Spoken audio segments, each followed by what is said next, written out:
Okay, so question 16. Determine the value of RL, okay, to be placed across nodes A and B in order for it to draw maximum power.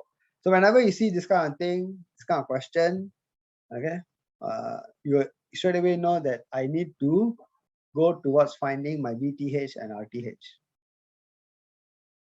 Okay, I need to find my Thevenin equivalent circuit.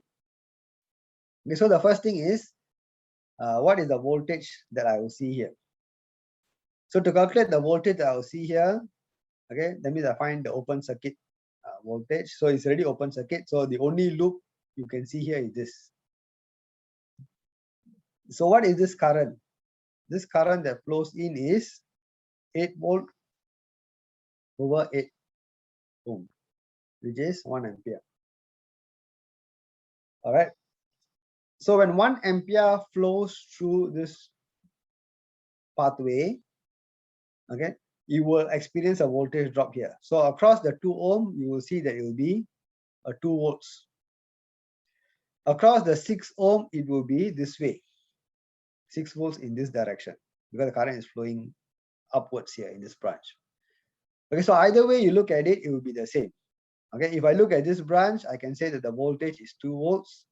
If I look at this branch, the voltage here will be 8 minus 6, which will also be 2 volts. Okay, and since they are both parallel, they are both having the same values. Okay, so the open circuit voltage VTH will be given as 2 volts. For the RTH, again the same thing as just now, we remove the source, so the only thing left is 2 resistors in parallel. 2 parallel with 6, which will give me 1.5 ohm. Okay, so the eventual final circuit that you get would be this 2 volt in series with a 1.5 ohm resistor. Okay, and this is the load. Okay, and they ask you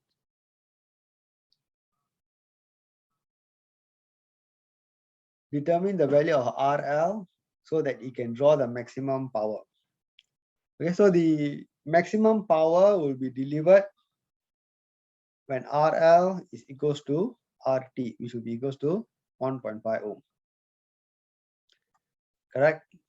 Okay, so that is what we just understood from the earlier question. So the power will be IL square multiplied by RL, and the current is V by R, which is 2 divided by 1.5 plus 1.5.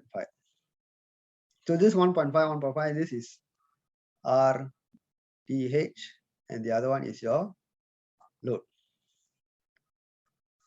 Okay, so this is the total current that flows in through the load, V by R, multiplied by the load resistance, which is also 1.5. And that will give me 0.675